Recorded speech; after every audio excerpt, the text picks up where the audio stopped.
இணைகின்ற தந்தைக்கும் தாய்க்கும் மக்கள் இனமீன்ற தமிழ்நாடு தனக்கும் என்னால் தனியளவு நலம் எனும் பயக்கும் என்றால் செத்தொழியும் நாள் எனக்கு திருநாளாகும் என்று கூறி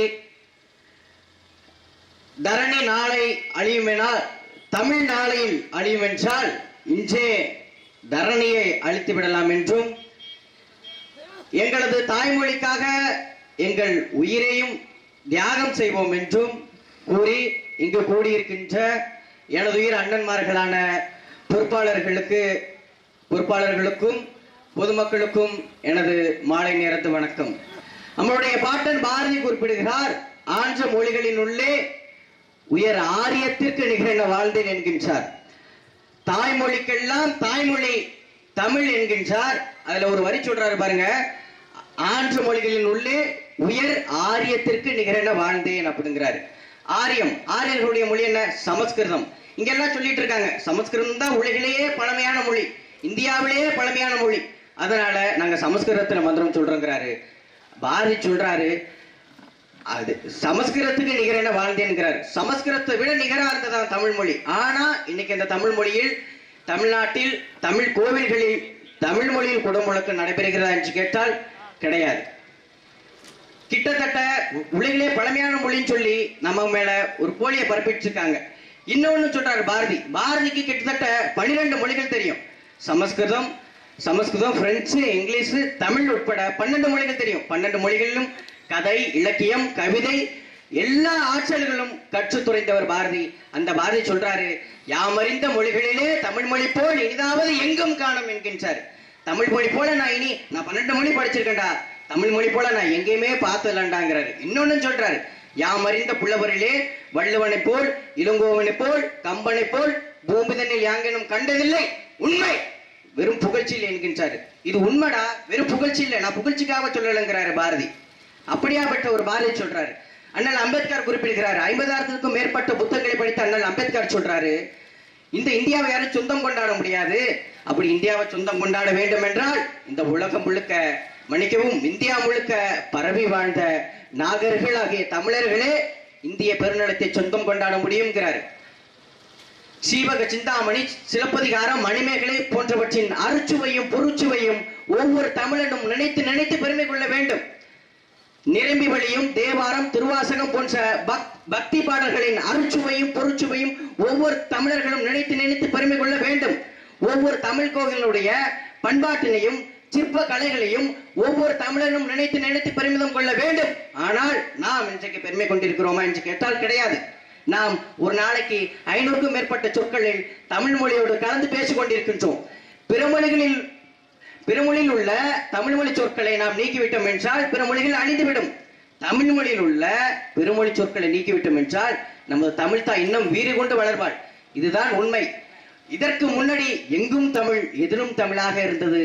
ஆனால் இப்பொழுது எங்கடா தமிழ், எதிலுமே தமிழ் இல்லையடா அப்படிங்கிற ஒரு பரிதாப நிலைக்கு நாம தள்ளப்பட்டு இருக்கின்றோம். கிட்டத்தட்ட 50,000 ஆண்டுக்கு முந்தைய ஒரு தேசிய இனம், ஒரு தேசிய மொழி.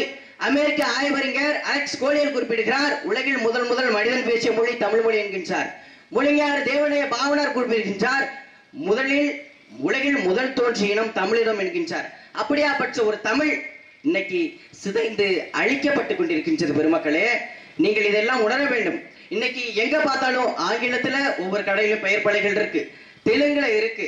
இன்னைக்கு திருவண்ணாமலை அருணாச்சலமாக மாற்றப்பட்டு கொண்டிருக்கின்றது. எல்லாம் சொல்லுவாங்க இந்தியாவிலே மூத்த மொழி சமஸ்கிருதம் தாங்க அப்படிம்பாங்க. இந்தியாங்கிற பெயர் எப்போ வந்தது? இந்தியாங்கிற பெயர் யார் வச்சா? இந்தியாங்கிற பெயருக்கு முன்னாடியே தமிழர்கள் இந்தியாங்கிற பெயர் வச்சுட்டாங்க. நீங்க வேணா சிலப்பதிகாரத்துல போயிட்டு பாருங்க, நான் அடிச்சு சொல்றேன். சிலப்பதிகாரத்துல போயிட்டு பாருங்க, நாவலந்தேயம். இதைத்தான் பாவலர் பிரிஞ்சித்தனார் அருமையாக சொல்லியிருப்பார். முன்னம் தோன்றிய நிலத்தில் முகத்தவர், மூத்த தமிழ் மொழி குணர்வின் மூத்தவர், தென்னன் பாண்டியன் குமரி குடிமையர், திசையெல்லாம் பறந்து விரிந்த உலகை ஆழ்ந்தவர், இன்னரும் ஈலிசை நாடகம் யாத்தவர், இந்திய நாவலந்தேயத்திறமையர், என்ன வியப்படா இவர்கள் தமிழர்கள் என்பார். இந்திய நாவலந்தேயத்து இறமையர் என்பார். கடல் பட கடந்து படைப்பட கட்டி முப்படை கட்டி உலகெங்கும் வணிகம் செஞ்ச இனம் இந்த தமிழினம். இப்போ நாங்க கோரிக்கையா தான் வைக்கிறோம். தமிழ்ல குடமுழுக்க தமிழ்ல நடத்துங்கன்னு கோரிக்கையா வைக்கிறோம். இப்போ நாங்க கெஞ்சிட்டு இருக்க வேண்டியதா இருக்கு. உண்மையை சொல்ல போனா தமிழ்ல வைங்கன்னு இங்க இதுக்கு முன்னாடி வழக்கு தொடர்ந்து தஞ்சாவூர் பெரிய கோயில்ல இன்னைக்கு தமிழ் கலசம் ஏறிட்டு, அதுக்கு அடுத்து திருச்செந்தூர்ல தமிழ் கலசம் ஏறிட்டு, இப்போ இந்த இடும்பாவனம் பெரிய கோயில்ல விரைவில் ஏறும். இன்னைக்கு ஆனா அது கெஞ்ச வேண்டிய ஒரு நிலை இருக்கு. இன்னும் 8 மாசம் எழுதி வைத்துக் கொள்ளுங்கள். நாம் தமிழருக்கு ஆட்சி வந்த பிறகு தமிழ்நாட்டில் உள்ள அனைத்து கோயில்களிலும் தமிழில் தான் குடமுழுக்கு நடக்கும். எந்த நாடாளுமன்றம், சட்டமன்றம் எம்ஜிஆர் வாழ்க, ஜெயலலிதா வாழ்க, கருணாநிதி வாழ்க என்று முழக்கமிட்டதோ அதே நாடாளுமன்றம், அதே சட்டமன்றம் தமிழ்தாய் வாழ்க, தமிழ்தாய் வாழ்க, தலைவர் பிரபாகரன் வாழ்க என்று முழக்கமிடும். இது சத்தியம். இப்ப சொல்றாங்க, நேற்று ஆரம்பிச்ச கட்சியெல்லாம் இன்னைக்கு மாநாடு நடத்துது, 2வது மாநாடு நடத்துது. அந்த கட்சியில சொல்றாங்க, நாங்க தமிழை மீட்க வந்திருக்கோம், தமிழர்களை காக்க வந்திருக்கோம். சரி, பொதுச் செயலாளர் மேடையில ஏற்றி விட்டு பேச விட்டா 84க்கு 84ங்கிறார். மாலை வணக்கத்திற்கு மாலை வணக்கணுங்கிறாரு. இந்த இவங்க தான் தமிழர்களை காக்க போறாங்களா? முதல்ல 3000 பேர் கூடுற கூட்டத்தை முதல்ல ஒழுங்கா கட்டமைக்க பாருங்க. அப்புறம் 8 கோடி மக்கள் கொண்ட நாட்டை முதல்ல நீங்க திருத்த வரலாம். இன்னைக்கு என்ன சொல்றாங்க, ஐயோ தமிழக வெற்றிக்கழகம் வந்துட்டாங்க, நாம் தமிழர் கட்சிக்கு பெரிய பாதிப்பு அப்படின்னு. கடைசியில அந்த கட்சி கொள்கை என்னன்னு அந்த கட்சி தலைவருக்கே தெரியாது. ஐயா ஸ்டாலினோட 2.0 வெர்ஷன் தான் அவர். 2 பேருமே பேப்பர் பார்த்து தான் படிப்பாங்க. பேப்பர் பார்த்து படிக்கலாம் வளரிடுவாங்க, அவ்வளவுதான். ஜஸ்ட் டிஃபரண்ட் கிடையாது. அங்கே என்ன, அங்க அதே நல்லா கேட்டுக்கங்க, அதே பெரியாரின் வழி அண்ணாவின் வழி திமுக, அதிமுக அதே பெரியாரின் வழி அண்ணாவின் வழி அதிமுக. இங்க இங்க என்ன சொல்றாங்க, தமிழக வெற்றி கழகம் அதே பெரியாரின் வழி அதே அண்ணாவின் வழி தமிழக வெற்றி கழகம். அங்க தளபதி ஸ்டாலின் வாழ்க, இங்க தளபதி விஜய் வாழ்க. அங்க சின்ன தளபதி உதயநிதி வாழ்க, இங்க சின்ன தளபதி புஸ்லியானந்த் வாழ்க. அதே தேர்தல் யூகோப்பாளர் பிரசாந்த் கிஷோர்.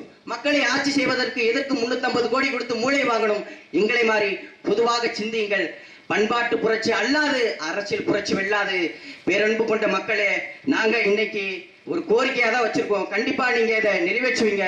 தமிழ்ல குடமுழுக்கு நடக்கும், தமிழ்ல நடத்தித்தான் ஆகணும். நாங்கள் வன்முறையை விரும்பாதவர்கள், ஆனால் வன்முறையை கையில் எடுத்தோம்னா நிப்பாட்ட மாட்டோம்.